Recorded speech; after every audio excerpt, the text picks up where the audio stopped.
Bonsoir, bienvenue sur Canal, merci de nous rejoindre, il est 18h45, l'heure du JT, voici les titres. Il est bientôt 19h, si vous êtes devant Canal à la télévision, vous n'êtes pas en voiture, en route pour un week-end prolongé, vous voyez la situation au péage. La ligne de train Bordeaux-Paris est rétablie depuis 14h30, les trains circulent de nouveau, mais il faut envisager des retards. Cette nuit à 4h, au niveau de la Charente, 2 convois de fret se sont tamponnés, des dégâts matériels importants. Les raisons de l'accident ne sont pas encore expliquées. Patrick Le Breton avec nos équipes en région. De quoi parle-t-on dans les JT du Monde? C'est l'heure du JT, des JT signés ce soir Renaud Gardette et Lionel Evesque.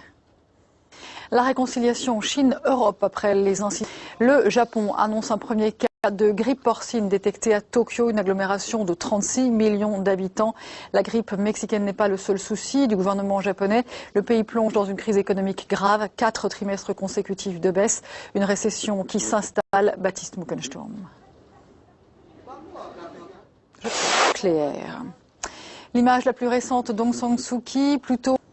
L'actualité internationale, c'est aussi le tour du monde en 80 secondes, signé Christophe Tison. En France, la colère des producteurs de lait, de nombreuses actions encore aujourd'hui, nous y reviendrons.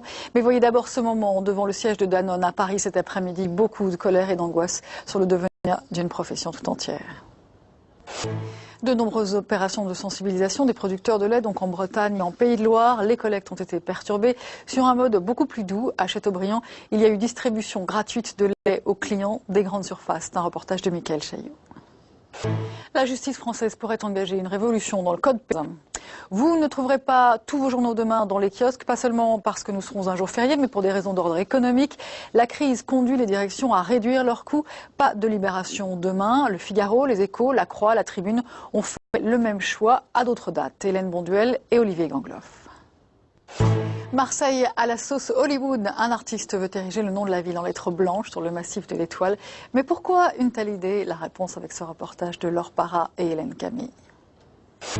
Il fait beau, il fait chaud à Marseille. Week-end, et bien vendredi, il devrait faire beau sur l'ensemble de la France avec des températures de 17 à Paris et 25 à Cannes. Je veux terminer avec le Quintet. Vous avez rendez-vous tout de suite avec Michel Denisot, le Grand Journal, de très nombreux invités que je vous laisse découvrir dans un instant.